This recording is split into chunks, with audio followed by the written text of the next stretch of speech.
Welcome to Drum and Drummer, a podcast focused on drums, drumming and drummers. I'm George Pickering and that's Ben Winty, and we are both professional drummers in this business we call music. So stick around and join us as we pass the time whilst trying to stay in time. I can't keep playing this drum beat. I can't keep playing it. People are looking at me now. People are looking around going, what is going on? Yeah. What is going on? Yeah. If I stop, it's even weirder. Oh, good morning, Drum and Drummer. Great. Yeah, Brilliant. it was a yawn, I didn't know if you but started. I turned it into yawn turned it straight into a greeting. Yeah. I gotta be like a ninja ready. Yeah. You know. I saw you on your phone, and I thought I'll start now. Yeah. Exactly. Yeah. Threw me off. Yeah. How you doing, George? What's going down? Yeah. Good. You? Not bad. Yeah. Yes. I'll tell you why I was on my phone. I wasn't distracted. I was looking up what we're starting the podcast with. Of course. Which is correspondence on drumming pet peeves. We talked about this in yes, we did. Recent episodes. Not last week. No, Was it a last couple of weeks ago. So drumming pet peeve from Chris Hampson. I mean, that's the quickest name check he's ever got. He is mentioned pretty much on every episode, and I know he listens because when I met him on Thursday, he was. And like, if you haven't listened to that episode, go back and listen. Some of the drumming pet peeves I scoured Reddit. Some of them included ride cymbals are too thick and Mapex. So you know, a wide range of pet peeves. Yeah. Probably the same guy who just doesn't like ride cymbals or Mapex. Right, let's read out Chris's. My drumming pet peeve is when drummers have a well-rehearsed but tiny box of tricks. So every time they do a fill, it's fives or right, left, kick, or some other thing that might fit one out of every 10 fills. That's it. That's interesting because I feel like I don't have many tricks. I pretty much have fast 16ths, a fast roll. And I think I am, someone who does the right, left, kick. I wouldn't even say I've got fives down very well, I struggle with fours, to be honest. But I think the interesting part is might fit one out of every 10 fills. That's the interesting bit. Because even if you got not many tricks, don't do it much then. Do you know what I mean? But if you're trying to shoehorn it in, I think that's where the... Yeah. So this is a drumming pet peeve coming from the perspective of someone who's not a drummer. Which so is to do it. This is what does Chris do in the bag? Guitar. Oh, what doesn't he do? He does everything. I mean, I met him when he was playing bass on a function, but in the Lainey thing, he does keys and guitar. Cool. So this is other musicians' pet peeve about drummers, isn't it? Yeah. So he's going, this is what I hate. About you lot, and when you've only got a few fills and they just do it every time. I feel personally attacked. I mean, I think I feel like I've only got a few fills, but that's because I only do a few fills. You know what I mean? I think maybe if you've just it's like the splash cymbal again. Yeah.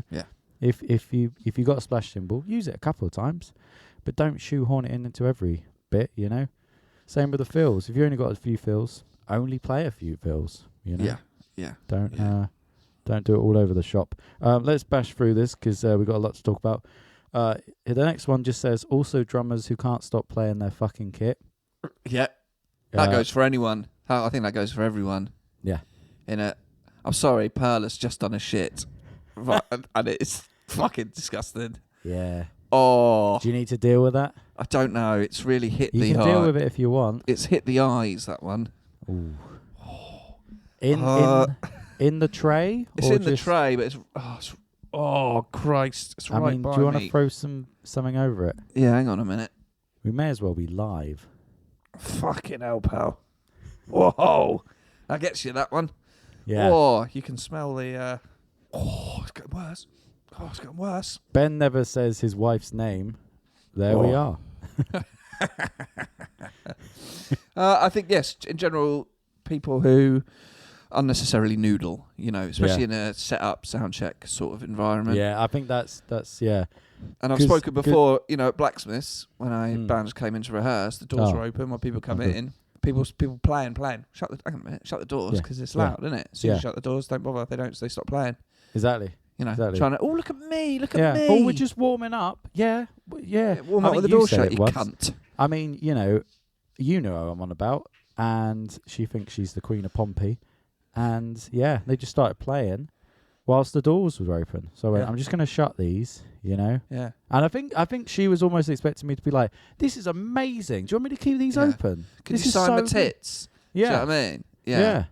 No, and they look at you like surprised. Oh, what? And you're like, yeah. Sorry. I mean, I don't know what bit of, this is new to you. Yeah.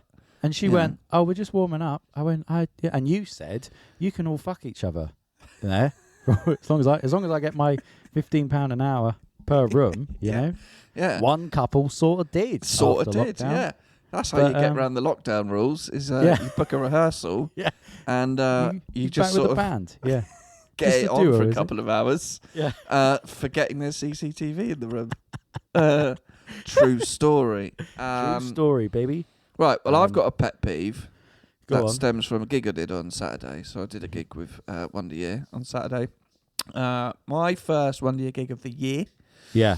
Can I just say, is this going to lead on to you telling about the gig? Because Chris has got a few more. I mean, he please. I'll rattle through them quick. Yeah, rattle. He's a bitter man. He's a bitter man. Secondly, I find it to be a trait of a drummer who doesn't get behind their kit outside of gigs. I mean, that can be a good one. And then it's noticeable when drummers don't practice. Yeah, basically.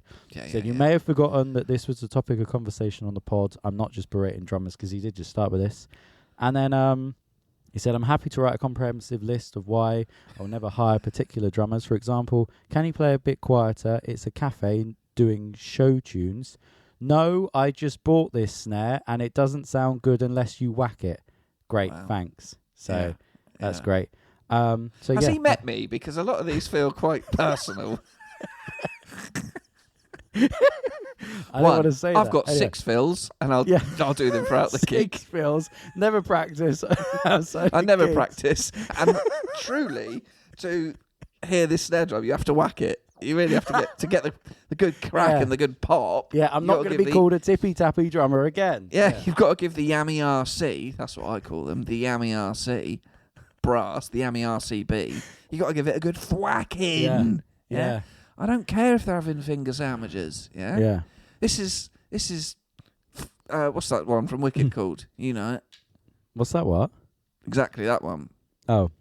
The song from Wicked. What's it called? Oh. Defying Gravity. Defying Gravity. Yeah. Oh Boshing my God, out. that's the only one. Yeah. Yeah. Yeah. Crack it. Right. Go on. What's your pet peeve? Anyway.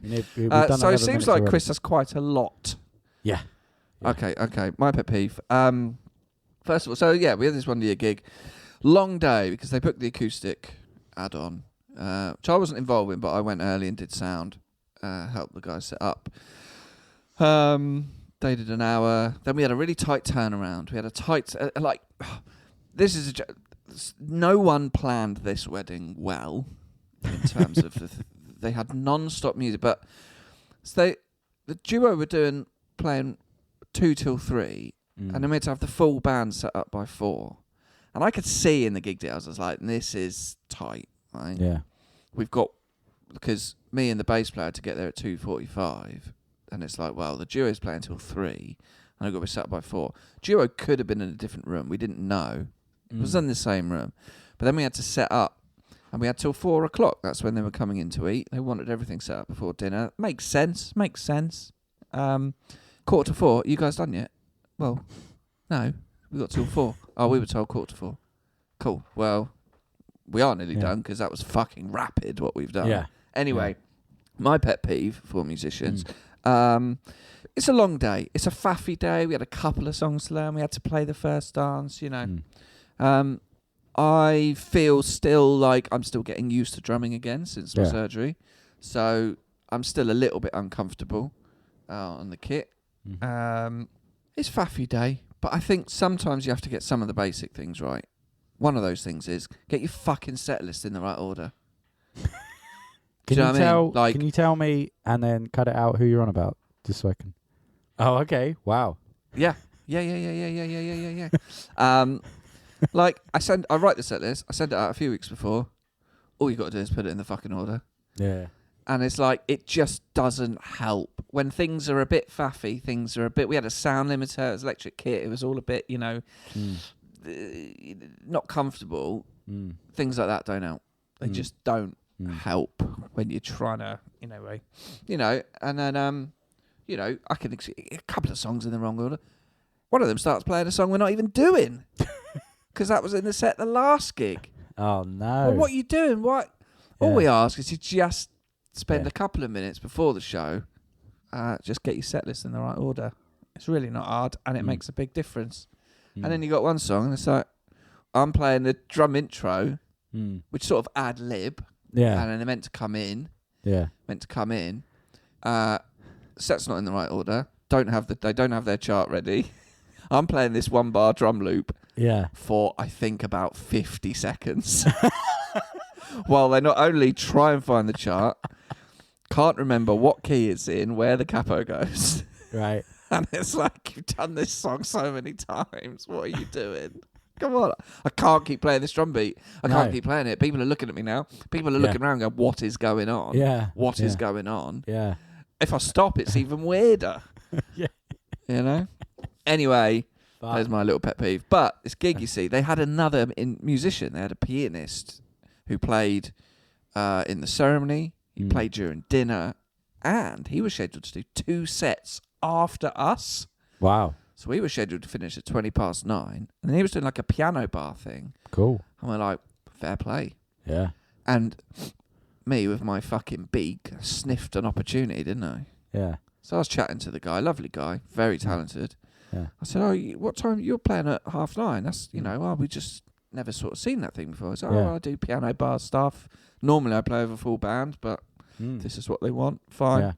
I was like, I don't suppose you can, if you can play Spotify through your rig, can you? Yeah, sure. Cool. Would you mind doing that so we can fuck off at 9:30? He's like, yeah, no problem. So, on the road by 10. Cheers. Brilliant. I thought you were going to get him into the band. Should we have stayed?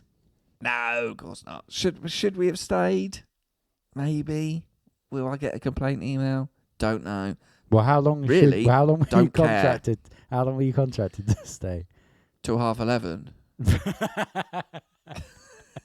But we would. That was not to be playing like live music was finishing at 9:20. Yeah. And so all we would have been there for was the lights and playing Spotify in his break. Yeah. For 20 minutes. Yeah. I'm not staying around for that. No. I'm not staying around. No. Did he have his own? The body's speaker? too broken. He had his own PA. Yeah, he had everything. Oh, yeah. It's fine then, isn't it? So fuck it. I'm shooting off. Yeah. Anyway, other than that, fine. Well, I'm guessing that person, that's the first time they've done that on a gig. So, I'm sure it won't ever happen again. Good.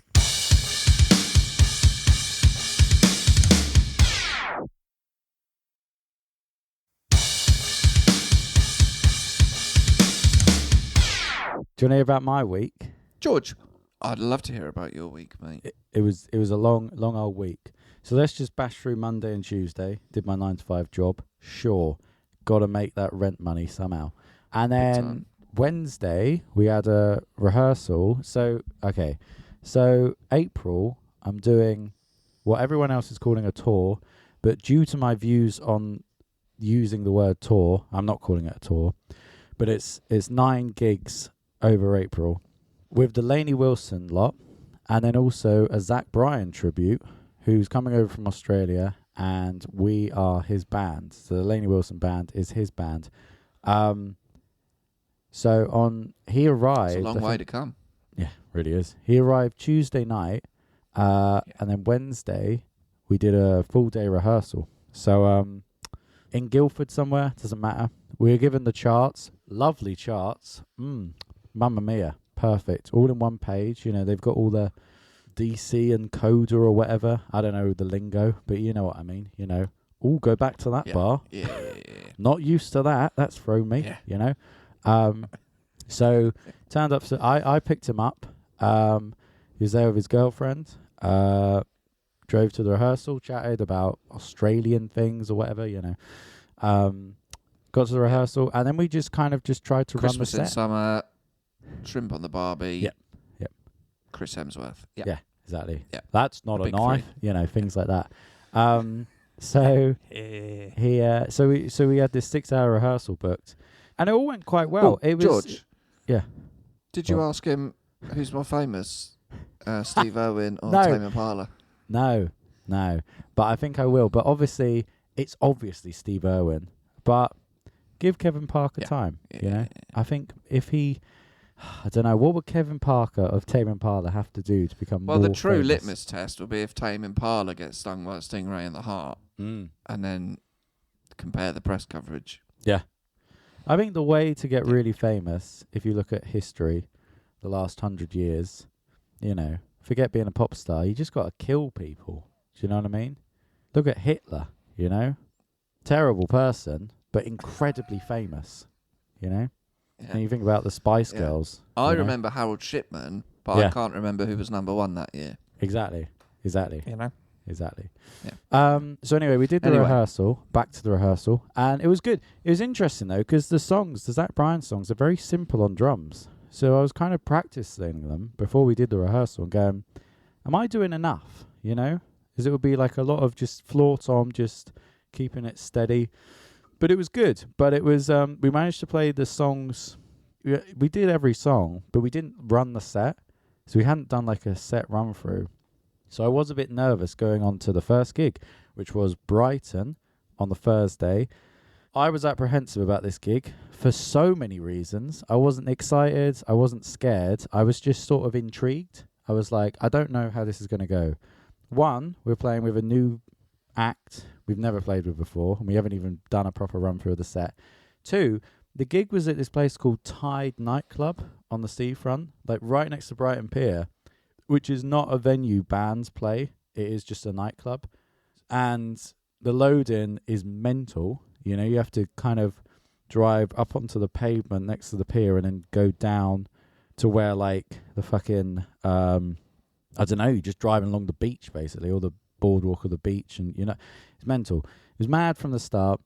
We got set up, and I was just sort of a bit like, what is this going to be like? Also, we're playing 2 shows, essentially. So we do the Lainey show, which is about an hour and 10, and then we do the Zach show, which ends up being about hour 15, hour 20. Like, that's a lot of stuff to do. And it's not just, if you think about a function gig, it's like, sure, you play 2 hours, but it's an easy 2 hours. Do you know what I mean? You do an hour, you're like, okay, I've done all these a million times.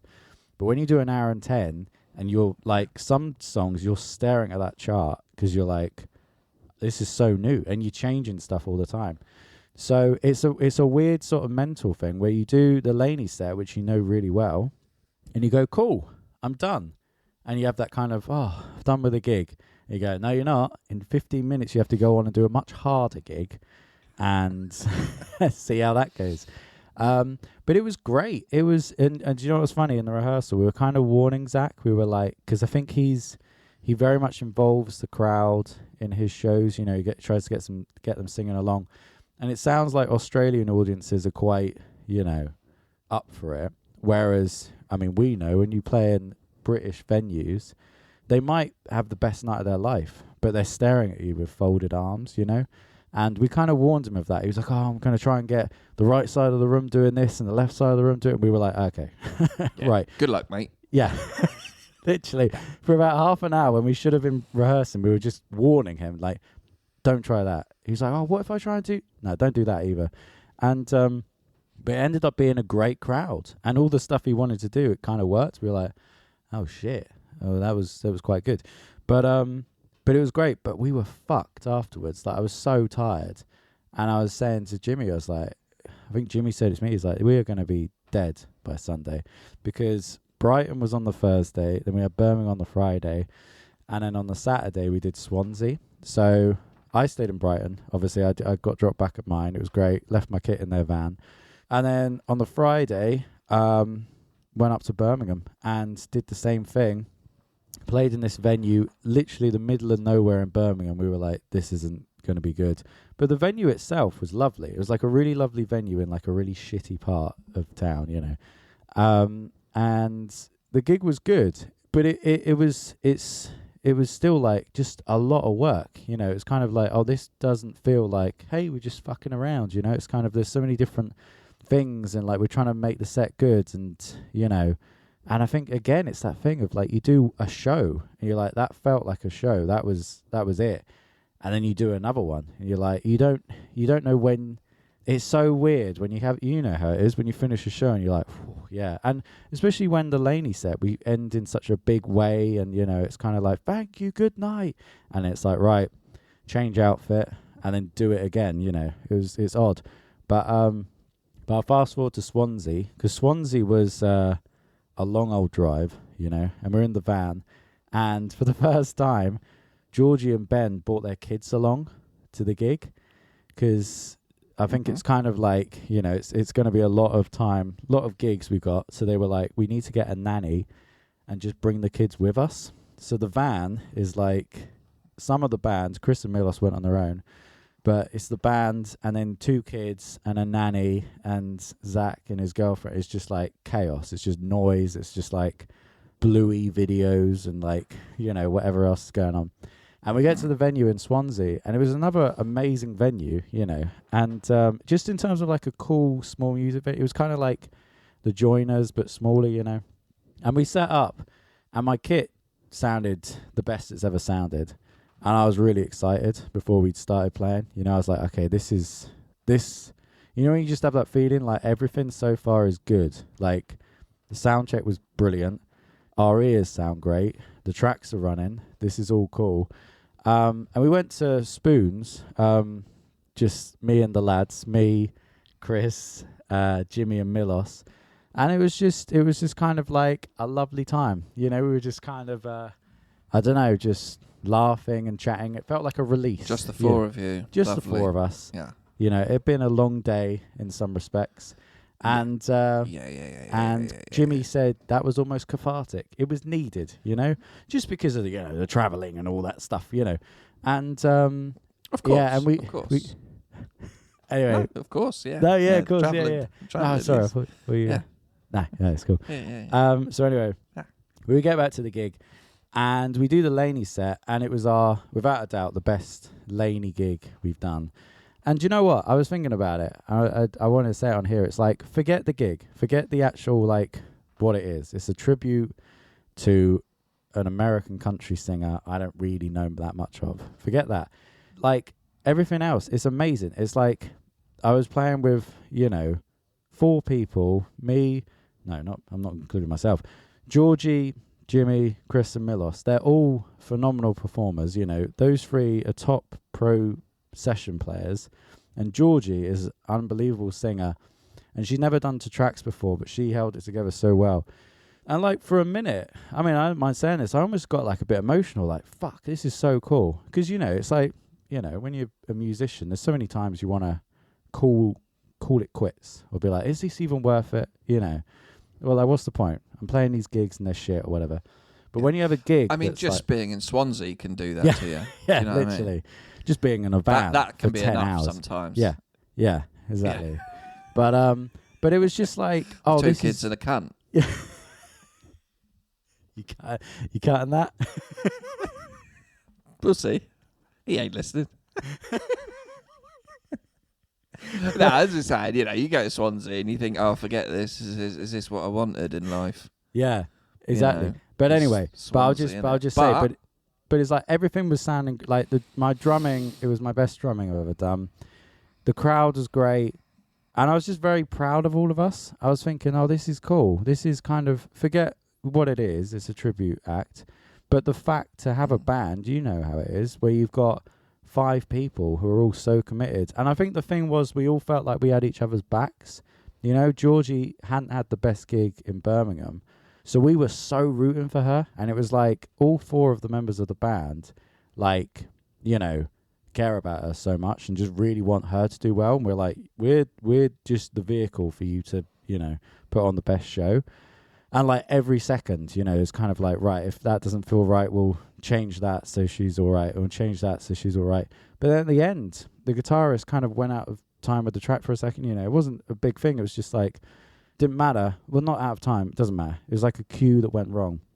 And I was thinking, we're just going to turn off the track. But she kind of nailed it, and she came in at the perfect time, and it was like, oh, fuck. And it was like, I don't know. It was like, God, this is such a tight unit. And, yeah, I was just thinking, how rare is that? I mean, you know how rare it is to get, like, you've said it with function bands, to find, like, a member of a function band alone. It's like they have to want it. They have to be good. They have to be nice to be around. There's all these different things. And it's like, how lucky are we to have that, like 5 people that are like that, you know? And yeah, it was a great Lainey gig. But that night especially was like, we finished the gig and we were buzzing. I was like, that might have been the best show I've done ever, you know? And then you have to go and do another one, which is weird because you're kind of buzzed from it, but it's almost like a buzzed feeling of like you almost want to leave it there, you know. You're like, well, we can't top that. But we had a great gig with Zach, and he is fantastic to get the crowd going, and it was a great night, and it was kind of like, okay, this is cool, you know. This is like a fun tour, you know. I won't call it a tour, but it's like yeah. And I stayed at Jimmy's. Not a tour, but yeah. I stayed at Jimmy's in Birmingham.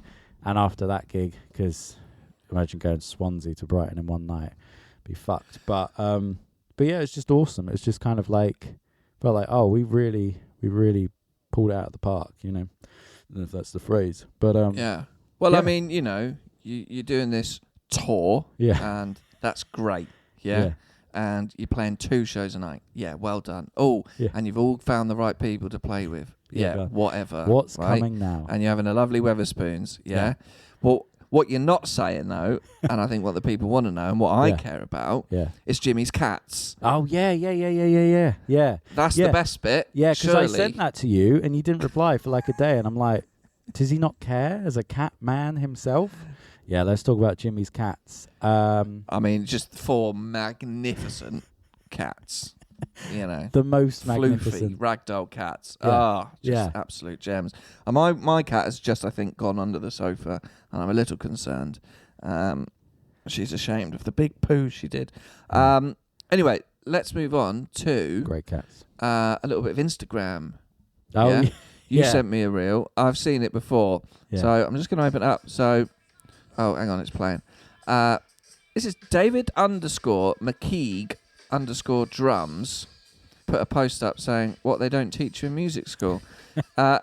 He is playing a show, and there's a drum cam on him, and you can see the rest of the band, the crowd, and he's playing one-handed because he's paying for a parking ticket on his phase. Yeah. He's adding another hour, probably on Ringo, to his parking. Yeah.